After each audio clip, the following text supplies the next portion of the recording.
In the heart of the mountain, the cave was totally silent.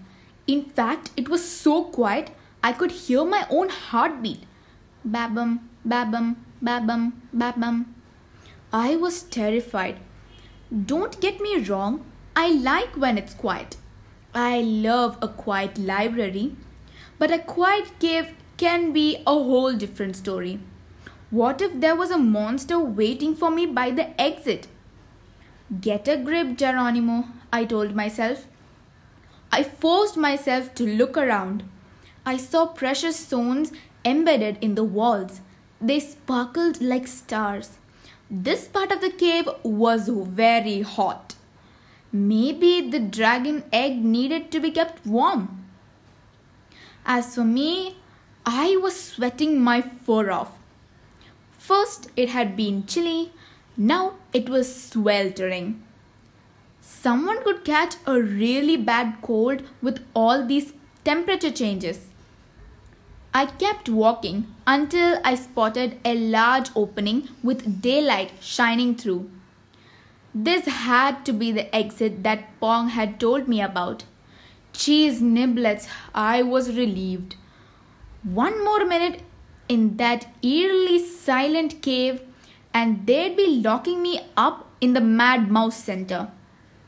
When I reached the opening, I saw that I would have to pass through 3 imposing metal gates.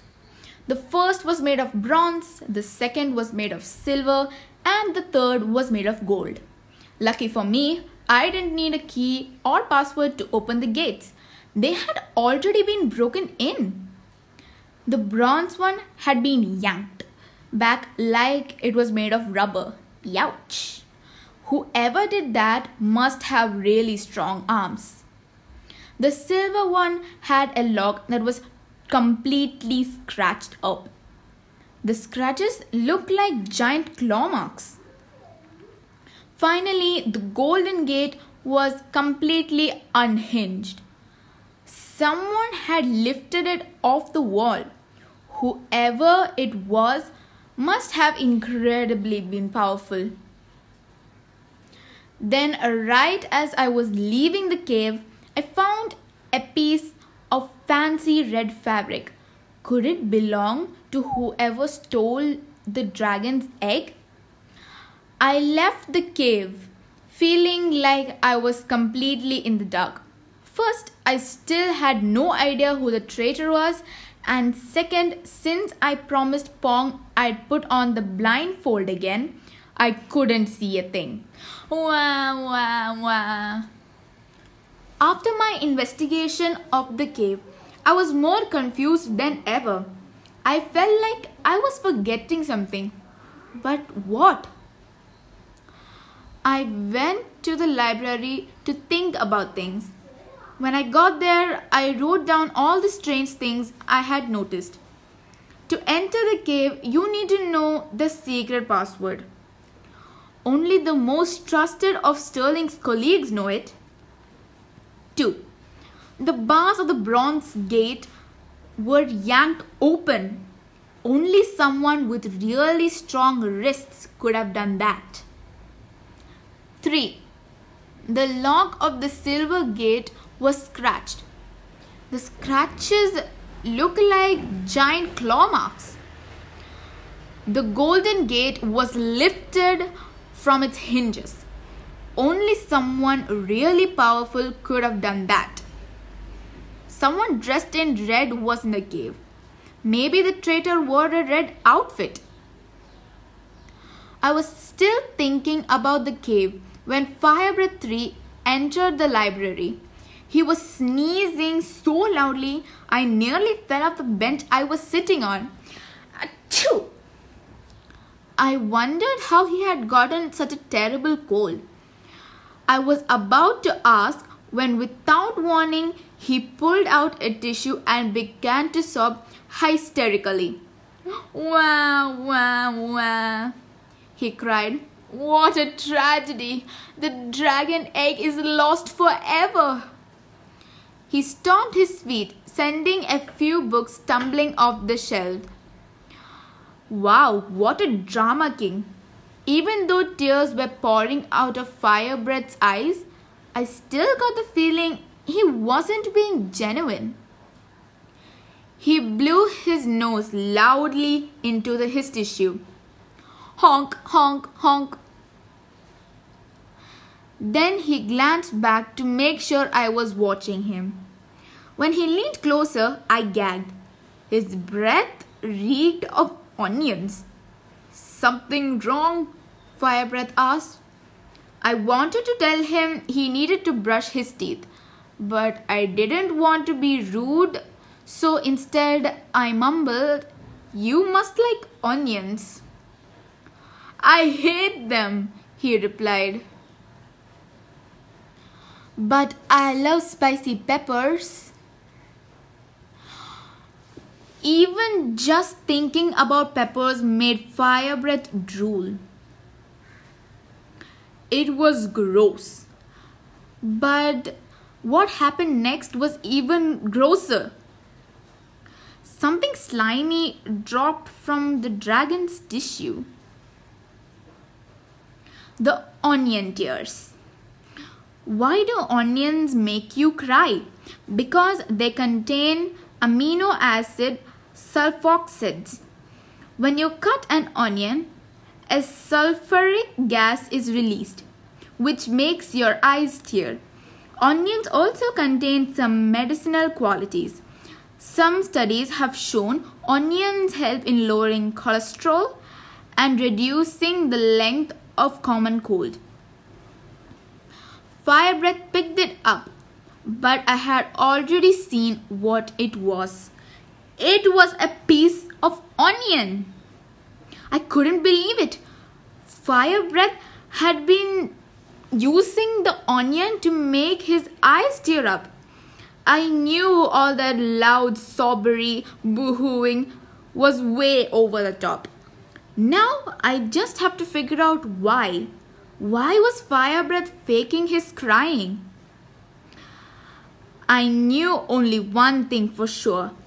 Firebread couldn't be trusted. Lies. It doesn't pay to tell lies because they always have negative consequences. If we tell lies, when the truth comes out, the person we lied to won't be able to trust us anymore. It's better to tell the truth and maintain the trust and respect of others. Witches and prickly bushes. I spent the night tossing in bed. No, it wasn't because the dragons stuck me in a room with stone furniture again. In fact, my bed was extra soft and comfy. It just couldn't think about Firebread's suspicious behavior. Since I couldn't sleep, I was gazing up at the shining moon, when I felt a gust of freezing cold air. Suddenly, a black figure appeared above the trees, blocking out the moonlight. I recognized the shape immediately. It was Cackle, the queen of the witches. Cackle. Cackle is the queen of the kingdom of witches.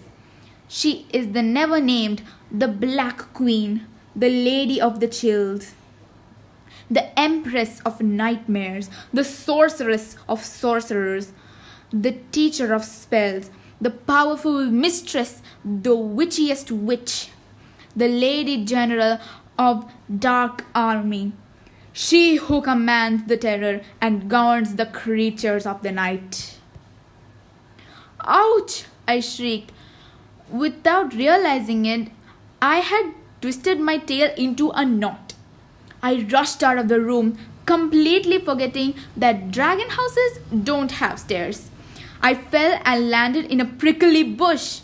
Ouch! I yelled again. Then I covered my mouth. If Cackle heard me, I was in deep trouble. Suddenly, I heard voices whispering. The first voice was Cackle's. You have done a fabulous job and will soon be repaid. Sterling will lose her kingdom in 7 days, she hissed. A deep voice exclaimed. and it will finally be mine, all mine. Yes, but only if you complete your task, Cackle warned. The dragon egg is hidden, your nastiness. When Sterling is gone, we will destroy her kingdom, the deep voice said. And then all the power of the kingdom will be in my power, Cackle cried. But then she stopped. Tell me, do you smell something mousy around here?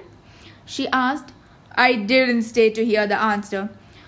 I took off as fast as my paws could carry me. Let me tell you, it wasn't easy with all the armor I had on. By the time I made it back to my room, I was beat. I fell asleep and dreamed of onions and witches and prickly bushes. We can do it! At dawn, Pong woke me up with a grunt. Sterling is waiting for you, knight. The Great Council is meeting, he said. So much for sleeping late. I moaned silently. When I reached the secret meeting room, the other dragons were already waiting. So, knight, have you discovered anything? Sterling asked. Once again, I felt like the bad news mouse. But what could I do? I told Sterling how I had heard Cackle making a pact with the traitor who had stolen the egg. The room erupted in groans. This is terrible news, Sterling cried. But of course, only a witch would do something so despicable. Only she would steal the last precious dragon egg. All the dragons nodded in agreement. All of them except Firebreath. He rolled his eyes at Sterling. Forget the witch, princess. It was your job to keep that egg safe and you blew it, he smirked. You have a week left to find that egg, or your history. Sterling nodded. She wouldn't disobey the dragon laws, but there was still time left to find that egg.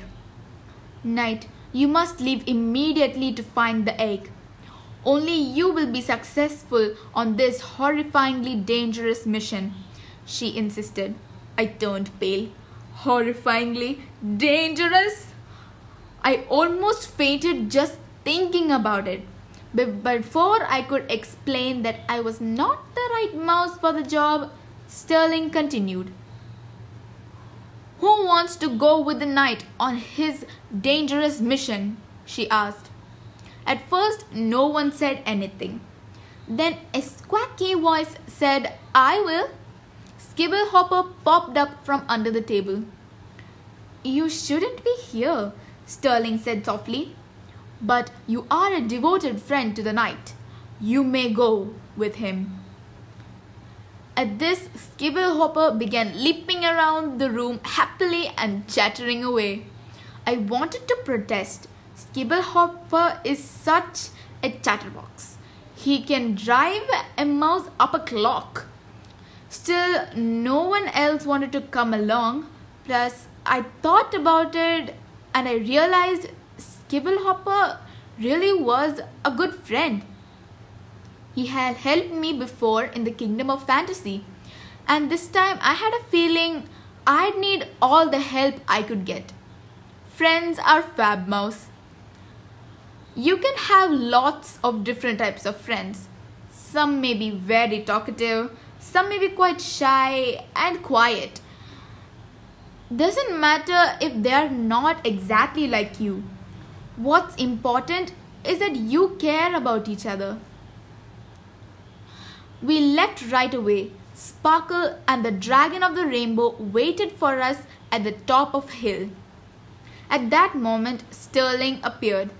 Knight, I didn't say it sooner because the Great Council would have stopped me, but I will come with you too, she said. Next, Sparkle bowed her head. And I will follow you, courageous Sterling, she said. Then the Dragon of the Rainbow sang, You can count on me, we'll do it, you'll see. So I know it sounds sappy, but right then my heart was filled with hope. All that positive thinking was making me a confident mouse. Maybe we could find the lost egg.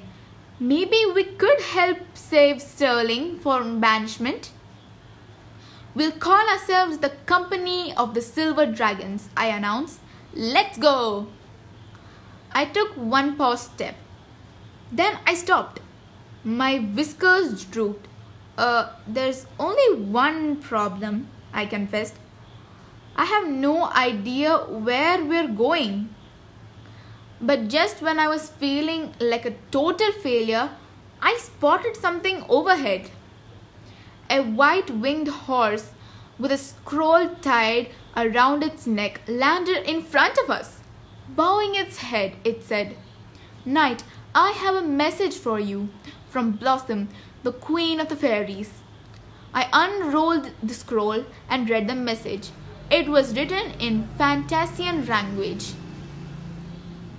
The message read, "Go east and find the garden of the 7 sisters."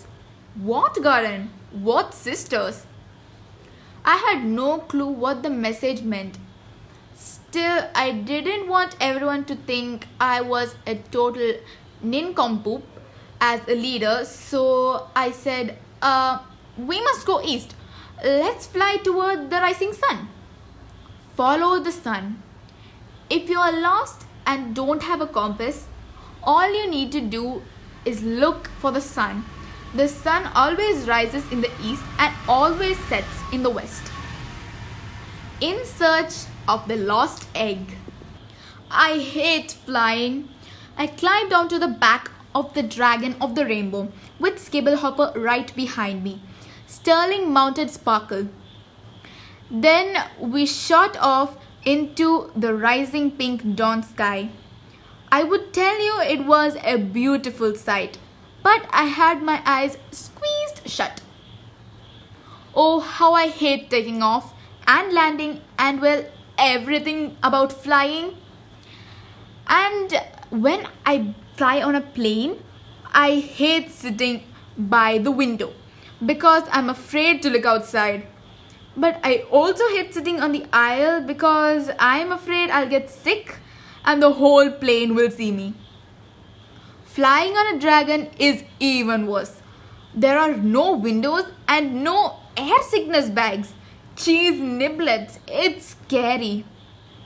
No sooner had we started flying than Skibblehopper began chattering away a mile a minute. I tried my best to block out his voice, but it was no use. Guess what, Sir Knight? The most amazing idea just flip-flopped into my head. You want to hear it? Want to? He babbled. Oh, how I wanted to stuff a sock into his mouth. But instead I said, okay. Skibblehopper then told me that he had decided to write a long poem for the dragons.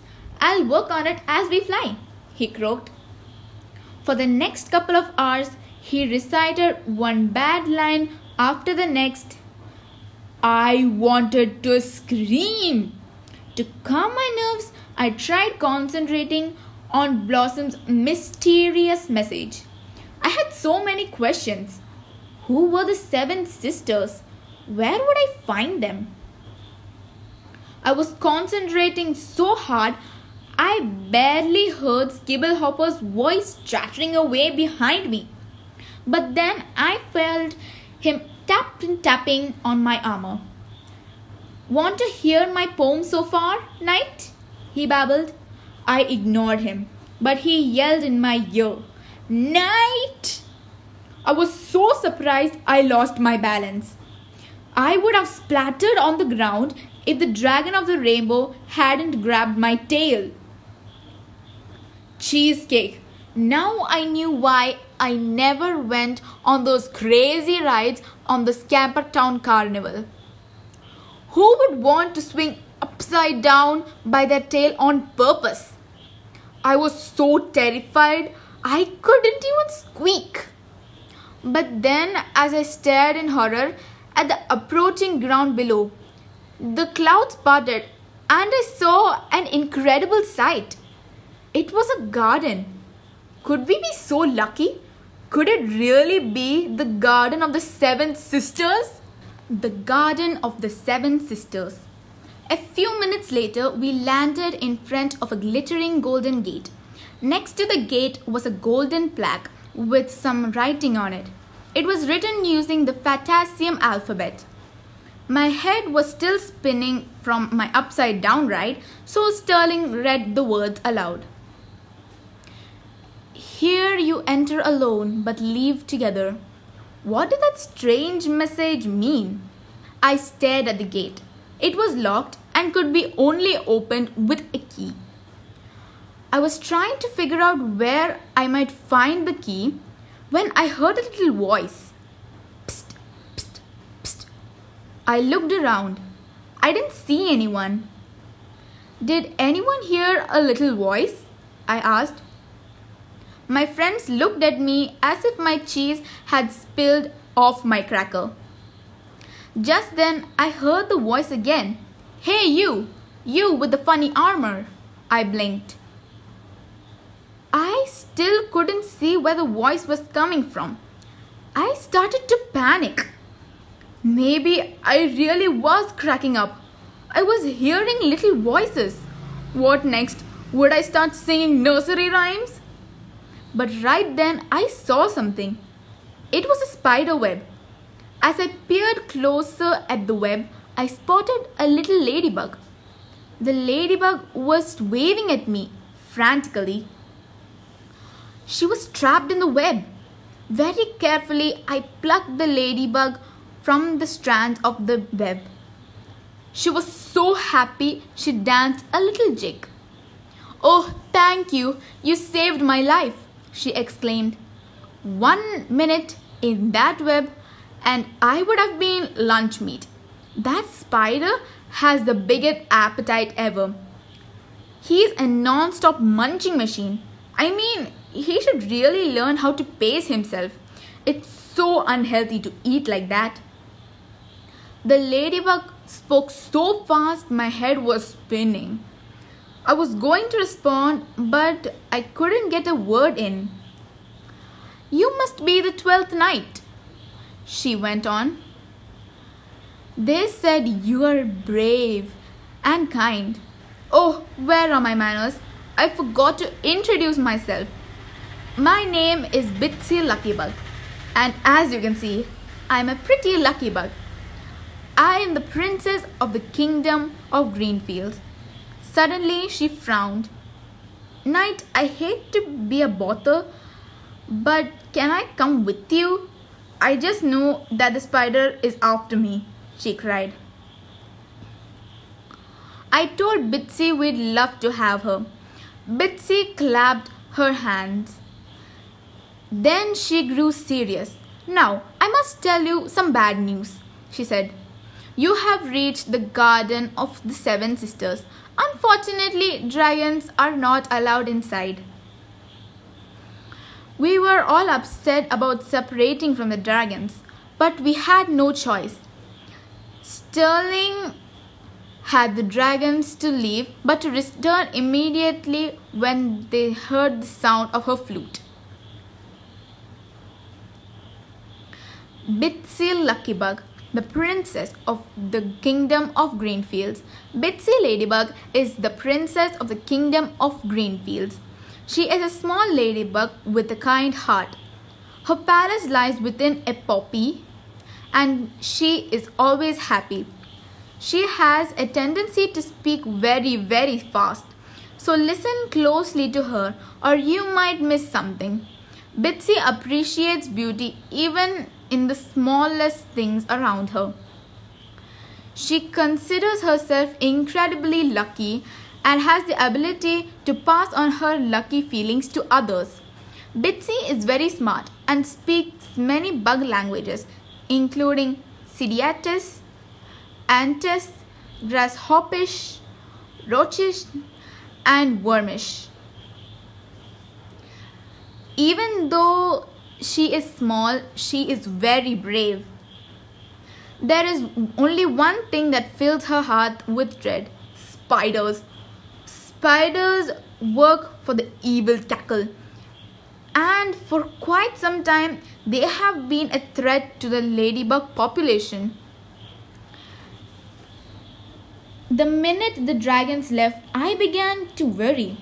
What if one of Cackle's gigantic spiders came after us while we were inside the garden? How would we be able to get away? I wasn't exactly fast on my paws. In grade school, I always finished dead last when we ran the half mile on field day. Now I took a long, deep breath and stared at the locked golden gate. I still had no idea how we were going to get inside. Do we say a magic word? Skibblehopper asked Bitsy. Oh no, the ladybug giggled. To enter, you must need to have a pure heart and ask nicely. It seemed a strange way to open the gate, but I had no other ideas, so I knocked. May I please enter? I asked, feeling foolish. After all, who talks to a gate? But as soon as I finished speaking, the gate opened with a loud creak. Spring! As we entered the garden, a scary thought occurred to me. Was it easy to get into the garden only because it was hard to get out? My paws immediately felt like 10-ton weights. I was paralyzed with fear. Snap out of it, Geronimo, I scolded myself. I was here to help Sterling, not to be a Friday mouse. There wasn't time for a nervous breakdown. I took a deep breath and looked around the garden. It was all very beautiful. A warm wind ruffled my fur and the scent of flowers filled the air. We were surrounded by fields of lush green grass and cherry trees in full bloom. On the branches of the trees, the birds were chirping. The flower beds were filled with deep red roses, yellow tulips, and pretty daisies. Even though the garden was beautiful, there was something strange about it. Then it hit me. It was spring. This was strange because a few feet away, right outside the gate, it was fall. How was that possible? Someone is watching us. Something odd is going on here, I said. How come it's spring in here and fall out there? I pointed toward the gate. We all agreed it was strange. Then Sterling grew still. Everyone, please be quiet, she whispered. Someone is watching us. I swirled around. I couldn't see anyone. Where? I asked. Yeah, where? Skibblehopper croaked. I can't see them, but I sense their presence, Sterling explained. At that moment, I thought I heard laughter. Ha ha ha, he he he. It was coming from the tree branches above us. Just then, a strong, flowery-scented gust of wind surrounded us, causing my helmet to fall off my head, Sterling's braid to unravel, Skibblehopper's hat to take flight, and Bitsy to cling to my sleeve for dear life. Plus, with all that pollen in the air, I couldn't stop sneezing.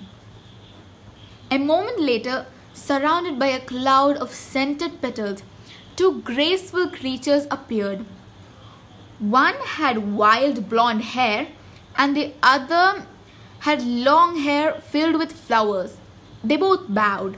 My name is Breeze, the nymph of the wind, and this is Primrose, the nymph of the flowers.